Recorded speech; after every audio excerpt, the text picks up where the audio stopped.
Ada satu pertanyaan yang sering muncul, tapi banyak yang takut menjawabnya secara jujur. Apakah masturbasi itu haram dalam Islam? Atau sebenarnya ada ruang ijtihad dalam masalah ini? Topik ini bukan tentang membenarkan nafsu, bukan pula soal membuka pintu maksiat, tapi ini tentang memahami hukum Islam dengan adil, utuh, dan tidak setengah-setengah. Karena banyak orang hanya menelan satu sisi fatwa tanpa melihat konteks, alasan, dan darurat yang dibahas para ulama besar. Dan yang lebih parah, sebagian orang sudah berani menghukum sesama muslim, padahal mereka sendiri belum pernah membuka kitab tafsir atau mendengar penjelasan ulama. Jadi, dalam video ini kita akan bongkar tuntas. Apa sebenarnya hukum masturbasi menurut Al-Quran dan Hadits? Apa pendapat para ulama dari berbagai mazhab? Dan dalam kondisi tertentu, benarkah masturbasi tidak termasuk haram mutlak? Semuanya akan kita bahas dengan akal, dalil, dan sikap ilmiah. Bukan dengan emosi, asumsi, atau sok suci. Siapkan dirimu. Karena ini bukan sekadar edukasi, tapi mungkin akan mengubah cara pandangmu selamanya.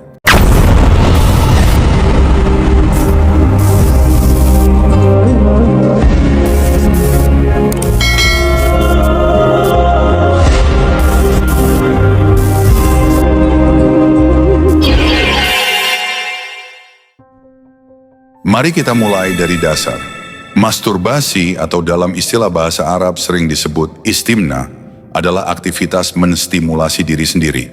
Biasanya identik dengan mempermainkan alat pribadi untuk mencapai puncak kenikmatan hasrat biologis tanpa berhubungan langsung dengan pasangan. Praktik ini sudah ada sejak zaman dahulu dan bukan hal baru di era modern. Tapi yang membuatnya jadi rumit adalah ketika kita coba melihatnya dari sudut pandang agama, etika, dan kesehatan. Fakta di lapangan tidak bisa dipungkiri. Hampir 99% laki-laki di seluruh dunia pernah melakukannya setidaknya sekali dalam hidupnya. Sementara itu, sekitar 80% perempuan juga mengaku pernah melakukannya. Ini bukan angka spekulatif. Berbagai studi ilmiah dari jurnal kesehatan internasional maupun riset psikologi modern sudah mencatat fenomena ini sebagai bagian dari aktivitas umum manusia, baik di usia remaja, dewasa muda, bahkan pada usia lanjut. Tapi mari kita jujur, Islam tidak sekadar bicara soal perilaku. Islam berbicara soal tujuan hidup, menjaga kehormatan, dan kendali atas nafsu. Disinilah letak masalahnya. Perbuatan ini bukan sekadar soal boleh atau tidak, tapi soal bagaimana manusia menyalurkan dorongan keinginan pribadi ini dalam batas yang ditetapkan Allah. Dan meskipun secara biologis dorongan itu fitrah dan wajar, tapi bukan berarti setiap bentuk pelampiasan dianggap halal. Maka muncul perdebatan besar di kalangan para ulama. Apakah aktivitas pribadi ini termasuk perbuatan zina tangan yang diharamkan? Atau ada pengecualian dalam kondisi tertentu? Semua itu akan kita bahas di segmen berikutnya. Tapi yang jelas sebelum kita menjatuhkan vonis pada seseorang yang kecanduan istimna, maka kita harus paham dulu akar masalahnya. Apakah karena hasrat pribadi yang tak terkendali? Ataukah karena faktor tekanan, ketidakmampuan menikah, dan kondisi sosial yang sulit? Ingat, Islam tidak sekadar melarang. Islam selalu menimbang. Apa sebabnya, bagaimana jalannya, dan apa akibatnya. Dan itulah yang akan kita telusuri lebih dalam sekarang. Dalam membahas hukum istimna dalam Islam, langkah paling mendasar dan tak terbantahkan adalah kembali kepada firman Allah dalam Al-Quran. Karena Al-Quran adalah sumber hukum tertinggi dalam Islam, setiap perkara harus ditimbang berdasarkan cahaya wahyu tersebut. Mari kita perhatikan firman Allah dalam surah Al-Mu'minun ayat 5-7. Dan orang-orang yang menjaga kemaluannya, kecuali terhadap istri-istri mereka atau budak-budak yang mereka miliki, maka sesungguhnya mereka dalam hal ini tidak tercela. Barang siapa mencari selain dari itu, maka mereka itulah orang-orang yang melampaui batas. Ayat ini merupakan salah satu dalil utama yang sering dikemukakan dalam membahas batasan syar'i terkait pemuasan hasrat biologis. Secara tekstual, ayat ini menunjukkan bahwa penyaluran syahwat yang diperbolehkan hanyalah kepada pasangan sah istri atau budak dalam konteks saat perbudakan masih diakui. Siapapun yang mencari jalan lain selain dua yang dihalalkan itu, dianggap telah melampaui batas. Namun, apakah ini berarti bahwa segala bentuk pemuasan hasrat di luar pernikahan, termasuk istimna, otomatis haram? Inilah titik penting yang menuntut analisa lebih dalam. Dalam ayat itu, tidak secara eksplisit disebutkan masturbasi. Yang Allah sebut adalah peringatan terhadap siapapun yang mencari selain dari itu. Dalam konteks hubungan intim dengan selain istri atau budak, maka timbul perbedaan tafsir di kalangan ulama. Apakah masturbasi termasuk bagian dari yang dicela dalam ayat ini ataukah tidak? Disinilah metode tafsir bil ma'tsur dan bil ra'yi memegang peran besar. Karena tidak ada penyebutan langsung dalam lafaz, para ulama mencoba memahami maksudnya dengan melihat konteks asbabun nuzul serta hadis-hadis yang berkaitan. Dan menariknya, sebagian ulama menegaskan bahwa makna mencari selain dari itu lebih ditujukan pada zina, liwat, homoseksualitas, dan jenis penyimpangan seksual yang bersifat transaksional atau melibatkan pihak lain di luar pernikahan. Sedangkan masturbasi yang bersifat individu dan tidak melibatkan pihak lain tidak secara tegas termasuk dalam kategori melampaui batas ini. Maka muncul pandangan bahwa ayat ini tidak bisa dijadikan dalil qat'i, pasti, yang menunjukkan keharaman masturbasi secara mutlak, sebab masih mengandung sisi interpretasi. Salah satu argumen logis yang muncul dari ayat ini adalah, jika seseorang bisa menahan diri dari semua bentuk syahwat, maka itulah yang paling utama. Namun jika seseorang dalam keadaan darurat, khawatir terjerumus pada zina, dan satu-satunya cara mencegah dosa besar itu adalah dengan melampiaskan syahwatnya sendiri melalui masturbasi, maka dalam kondisi seperti itu, ayat ini justru menjadi dalil rahmat, bukan celaan. Dengan kata lain, Al-Quran menyuruh kita menjaga kemaluan, bukan menyiksa diri. Allah ingin hambanya menjauhi zina, bukan menjerumuskan mereka pada sesuatu yang lebih besar karena menahan fitrah yang tak tertahankan. Dalam membahas hukum masturbasi menurut Islam, banyak yang bertanya, adakah hadis syar'i yang secara eksplisit dan tegas melarangnya? Jawabannya, tidak ada satupun hadis syar'i yang secara langsung menyatakan bahwa masturbasi itu haram secara mutlak. Dalam ratusan kitab hadis yang dibaca dan ditelaah oleh para ulama, tidak ditemukan satu pun riwayat sahih dari hadis Nabi yang secara eksplisit berkata bahwa masturbasi adalah haram. Yang ada hanyalah ayat-ayat dan hadis-hadis yang berbicara tentang penjagaan kemaluan, pentingnya nikah, dan larangan mendekati zina. Misalnya, dalam sebuah hadis syahih disebutkan, "Wahai para pemuda, barang siapa di antara kalian yang mampu untuk menikah, maka menikahlah.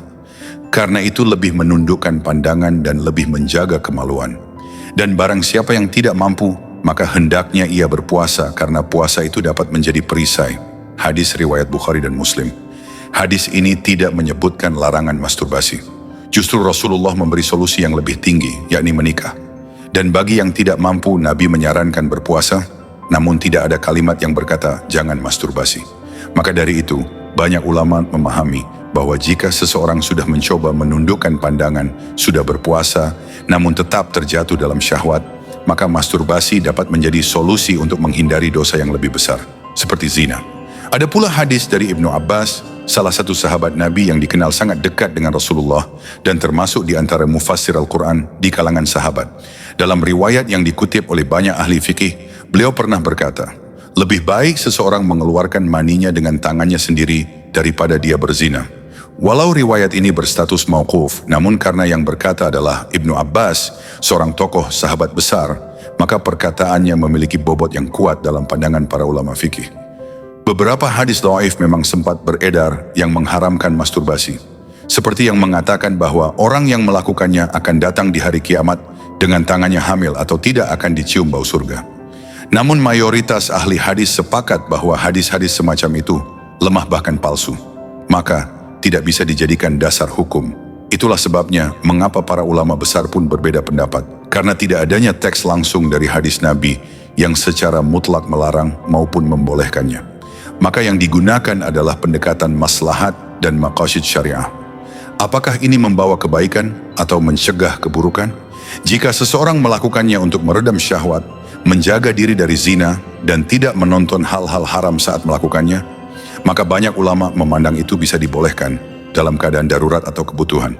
Namun jika menjadi candu, dilakukan berlebihan atau sambil membayangkan hal yang diharamkan, maka itu bisa menjadi makruh atau bahkan mendekati haram. Kesimpulannya, tidak ada larangan eksplisit dalam hadis-hadis syahih. Yang ada hanyalah anjuran menjaga kemaluan dan menundukkan pandangan. Jika dengan masturbasi seseorang bisa menghindari zina, maka sebagian ulama menyatakan hal itu lebih ringan dan lebih terjaga daripada melakukan dosa besar. Dalam lintasan sejarah pemikiran Islam, masturbasi atau istimna bukanlah isu yang baru. Ia telah lama dibahas dalam kitab-kitab para ulama, dibedah dari berbagai sudut, dari syariah, dari moralitas, hingga dari aspek psikologis dan sosiologis manusia. Namun yang menarik dan penting untuk digarisbawahi adalah bahwa para ulama tidak satu suara dalam menghukuminya. Sebagian ulama dari kalangan mazhab Hanafi dan sebagian dari Malikiyah memang memandang masturbasi sebagai perbuatan yang haram secara mutlak karena dianggap menyalahi tujuan pernikahan dan membuka pintu syahwat yang tak terkendali. Mereka berdalil dengan ayat dalam Quran Surah Al-Mu'minun ayat 5-7. Dan orang-orang yang menjaga kemaluannya, kecuali terhadap istri-istri mereka, atau hamba sahaya yang mereka miliki, maka sesungguhnya mereka dalam hal ini tiada tercela. Tetapi barang siapa mencari di balik itu, maka mereka itulah orang-orang yang melampaui batas. Menurut mereka, kata di balik itu mencakup semua bentuk penyaluran syahwat di luar hubungan sah, termasuk masturbasi. Oleh karena itu, dianggap sebagai bentuk melampaui batas. Namun di sisi lain, ulama dari mazhab Syafi'i dan Hanbali memiliki pandangan yang lebih fleksibel. Dalam kondisi-kondisi tertentu, seperti ketakutan terjerumus ke dalam zina, atau gejolak nafsu yang sangat kuat yang tidak bisa ditahan, sebagian mereka memberikan rukhsah atau keringanan. Lalu dikatakan dalam salah satu kitab fiqih, jika seorang laki-laki muda dilanda syahwat yang tidak bisa ia kendalikan, dan ia takut akan jatuh ke dalam zina, maka melakukan istimna dalam kondisi tersebut boleh, dan bahkan bisa menjadi bentuk menghindari keharaman yang lebih besar. Dalam prinsip ushul fiqh, ini dikenal dengan kaidah, idza ta'arada mafsadatani ru'ya a'damuhuma, dhararan fa'irtikab al-akhaf. Jika dua keburukan saling bertemu, maka ambillah yang lebih ringan di antara keduanya. Dengan kata lain, daripada jatuh ke dalam zina, yang dosanya jelas besar dan merusak kehormatan, maka masturbasi dianggap lebih ringan. Walaupun bukan sesuatu yang ideal dan tidak dianjurkan dan tidak dilarang atau makruh.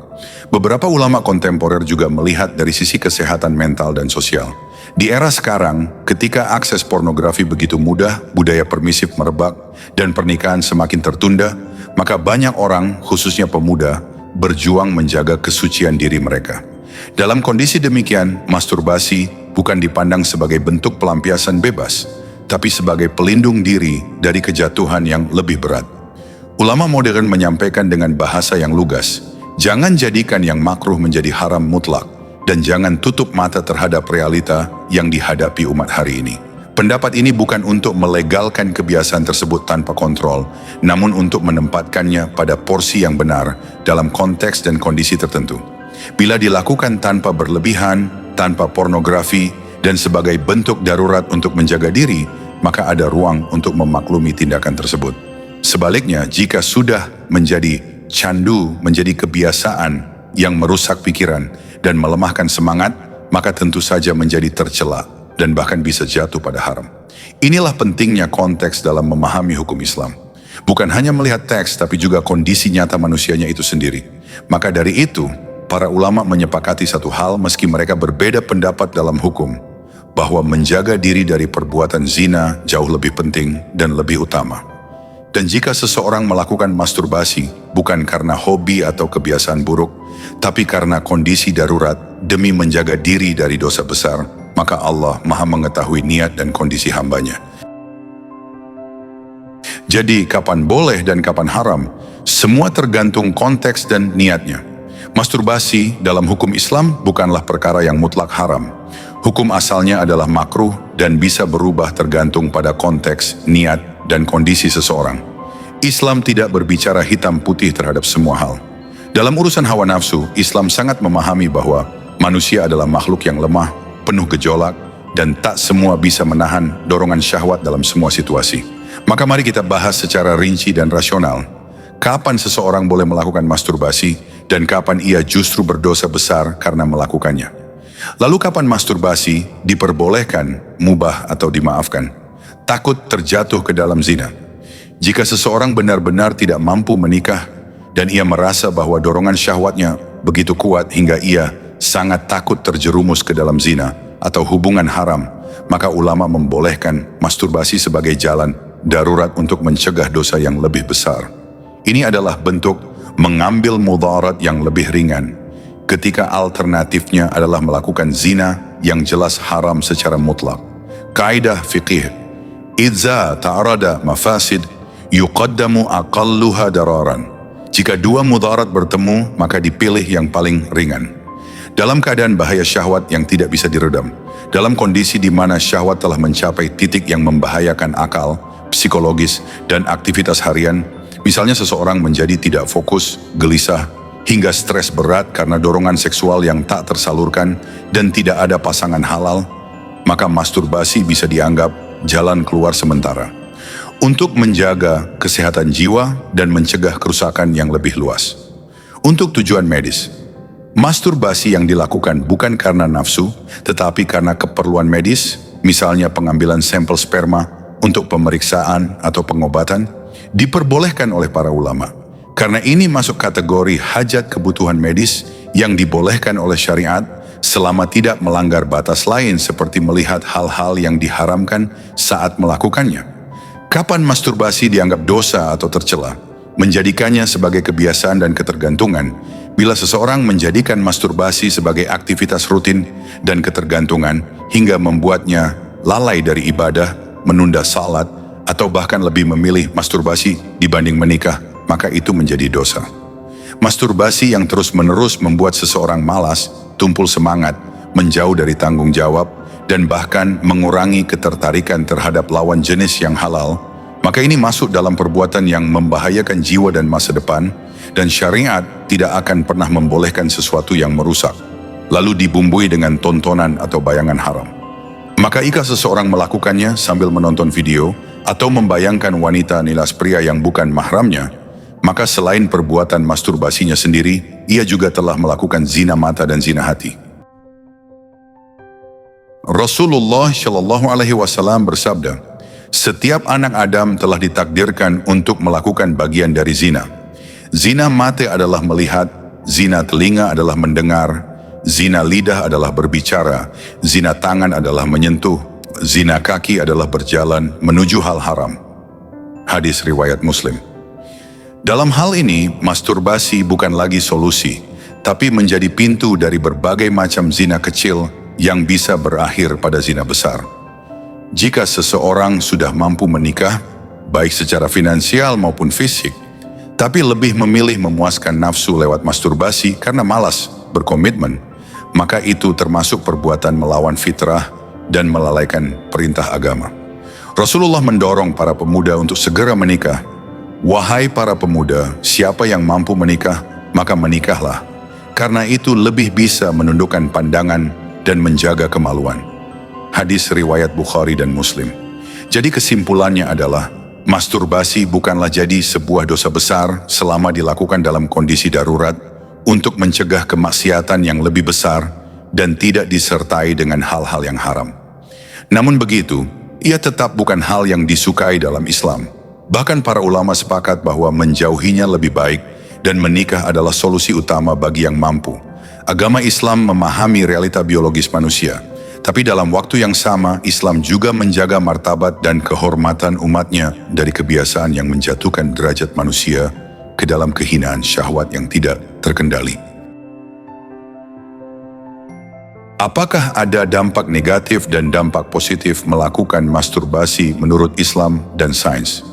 Dalam pandangan Islam, semua aktivitas yang berkaitan dengan syahwat tidak bisa dipandang semata dari sisi dosa atau tidaknya, tetapi juga dari sisi tujuan, dorongan, dan dampak yang dihasilkan, baik secara jasmani, rohani, maupun sosial. Dampak negatif dari masturbasi akan tampak jika berlebihan dan tidak terkendali. Islam adalah agama yang mengatur segala hal agar tetap berada di tengah, tidak ekstrem, tidak pula meremehkan. Dalam hal ini, masturbasi jika dilakukan secara berlebihan bisa menimbulkan berbagai dampak negatif, kecanduan dan ketergantungan. Dalam beberapa kasus, seseorang yang terbiasa melakukan masturbasi akan mengalami ketergantungan terhadap kepuasan instan.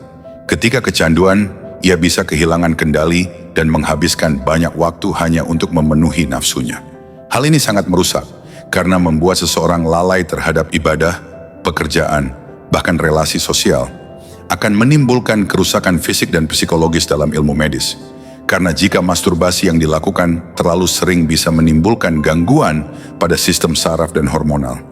Di sisi psikologis, pelakunya seringkali dilanda rasa bersalah, malu, bahkan cemas berlebihan setelah melakukannya, terutama jika dilakukan sembunyi-sembunyi atau melanggar prinsip moral dirinya. Penurunan sensitivitas syahwat terhadap pasangan. Banyak kasus di mana orang yang terlalu sering melakukan masturbasi merasa sulit menikmati hubungan halal dengan pasangannya di masa depan.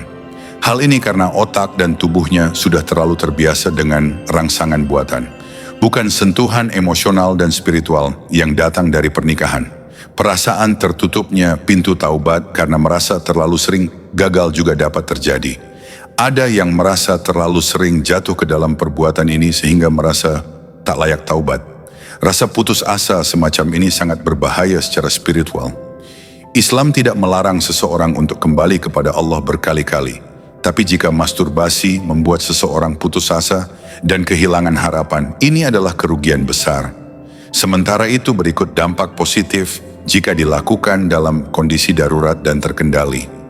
Namun di sisi lain, tidak semua efek dari masturbasi bisa digeneralisasi sebagai buruk. Dalam beberapa keadaan, jika dilakukan dengan niat menghindari zina atau menjaga diri dari hal yang lebih besar keburukannya, maka aktivitas ini dapat memberikan manfaat sebagai bentuk tahafuz, perlindungan diri. Di antaranya yaitu pencegahan dari perbuatan zina. Jika seseorang sedang dalam kondisi sangat tertekan secara syahwat dan tidak mampu menikah karena kondisi ekonomi atau sosial, maka menurut sebagian ulama, masturbasi bisa menjadi alternatif untuk mencegah perzinaan. Dalam hal ini, ia tidak mendapatkan pahala, tapi juga tidak berdosa karena memilih kerusakan yang lebih kecil. Dalam beberapa penelitian modern menunjukkan bahwa pelepasan ketegangan seksual secara aman dapat membantu seseorang menjaga kestabilan emosinya. Namun catatannya jelas, bukan untuk pemenuhan nafsu tanpa kontrol, tapi untuk menjaga kesehatan jiwa agar tidak melakukan hal-hal yang melampaui batas. Bagi sebagian anak muda yang belum menikah, berada dalam masa pubertas, dan memiliki dorongan syahwat yang tinggi, sebagian ulama menilai bahwa masturbasi bisa menjadi penyaluran yang mungkin dibolehkan dalam kondisi tertentu, selama tidak mengarah kepada pornografi, khayalan liar, atau kebiasaan buruk lainnya. Dalam pandangan Islam, segala sesuatu bergantung pada niat, kondisi, dan konsekuensi. Masturbasi bukan perkara hitam putih, tetapi sangat bergantung pada niat, halah, kondisi, dan natijah akibatnya. Jika masturbasi menjadi sarana menjaga diri dan menghindarkan diri dari dosa besar, maka ulama tidak memvonisnya haram secara mutlak. Tapi jika menjadi kecanduan yang membawa jauh dari Allah, maka itulah yang menjadi bahaya besar dan jelas diharamkan hukumnya. Agama tidak hanya ingin umatnya suci secara lahiriah, tapi juga tenang secara batiniah. Dan dalam konteks masturbasi, pendekatan yang proporsional dan penuh hikmah adalah jalan terbaik yang diajarkan oleh Islam. Sekarang mari kita simpulkan dengan jujur dan berani. Masturbasi adalah sebuah kenyataan, bukan ilusi. Ia dilakukan oleh mayoritas manusia, baik laki-laki maupun perempuan, baik yang belum menikah maupun yang sudah. Tetapi dalam Islam, yang dilihat bukan hanya perbuatannya, tapi juga konteksnya, tujuannya, dan akibatnya. Kalau kita kembali ke Al-Quran dan Sunnah, kita tidak akan pernah menemukan satupun ayat atau hadis sahih yang secara eksplisit menyatakan bahwa masturbasi itu haram secara mutlak dalam segala kondisi. Justru yang kita temukan adalah penekanan pada menjaga kemaluan peringatan terhadap zina, syahwat dan perbuatan tercela, dan dorongan untuk menikah, berpuasa, serta menundukkan pandangan. Namun saat seseorang berada dalam kondisi darurat, misalnya ia takut terjerumus ke dalam zina, atau sudah terhimpit oleh tekanan syahwat yang sangat besar, maka ulama memberi keringanan. Seperti seseorang yang tidak menemukan makanan kecuali bangkai. Dalam kondisi darurat, sesuatu yang haram bisa menjadi mubah atau boleh. Begitu juga dengan syahwat, jika satu-satunya cara menyelamatkan diri dari dosa besar adalah dengan cara itu, maka dalam batas minimal dan terkendali bisa ditoleransi. Tapi ingat, toleransi bukan berarti pembolehan mutlak. Islam tidak datang untuk menghukum nafsu, tapi untuk mengendalikannya dengan bijak. Islam tidak ingin manusia menjadi malaikat, tapi juga bukan layaknya hewan. Maka pertanyaannya sekarang, apakah masturbasi yang kamu lakukan itu benar-benar bentuk pengendalian diri, atau justru pelampiasan syahwat yang tidak terkendali? Karena disitulah batas antara boleh dan haram. Kalau masturbasi membuatmu ketagihan, tidak produktif, lalai dari ibadah, sering membuka konten haram, bahkan tidak tertarik pada lawan jenis yang halal, maka kamu bukan lagi menahan diri. Kamu sedang dikendalikan oleh nafsumu sendiri. Tapi jika itu benar-benar hanya sekali, dalam kondisi mepet, tanpa unsur khayalan yang haram, dan dilakukan dengan rasa bersalah, maka di sana ada ruang maaf dan toleransi dari Islam. Namun solusi Islam tidak berhenti di situ. Islam mendorong kita untuk naik level. Dari menahan nafsu menuju menaklukkannya, seperti dengan menikah bila mampu, berpuasa bila belum sanggup, menjaga pandangan, menghindari fitnah, serta mendekat pada lingkungan yang bersih, memperbanyak amal ibadah yang menguatkan ruh dan melemahkan nafsu, dan bila terjatuh, jangan bangga. Jangan pula bangkit untuk mengulang, tapi bangkit untuk bertaubat dan memperbaiki niat. Allah itu Maha Pengampun, tapi syaratnya, kita harus benar-benar ingin berubah, bukan cuma minta dimaklumi. Jadi, bukan pertanyaannya boleh atau tidak, tapi apakah ini solusi terbaik untukku atau justru jebakan nafsu? Karena siapa yang terus hidup dalam kompromi dengan nafsu, pelan-pelan akan kehilangan cita rasa iman. Dan ingatlah, ketika nafsu jadi raja, maka akal hanya akan jadi budak dan hati akan kehilangan cahayanya. Terima kasih sudah menonton hingga akhir. Sekarang pilihan ada di tanganmu. Mau tetap melakukannya atau meninggalkannya selamanya, itu jauh lebih utama. Jika menurutmu ada sudut pandang lain, silakan tulis di kolom komentar. Jangan lupa like jika kamu suka video ini dan bagikan ke temanmu yang mungkin masih terus melakukannya. Subscribe juga channel ini agar kamu tidak ketinggalan pembahasan penting lainnya. Wassalamualaikum warahmatullahi wabarakatuh. From the moment to the heart, the world's all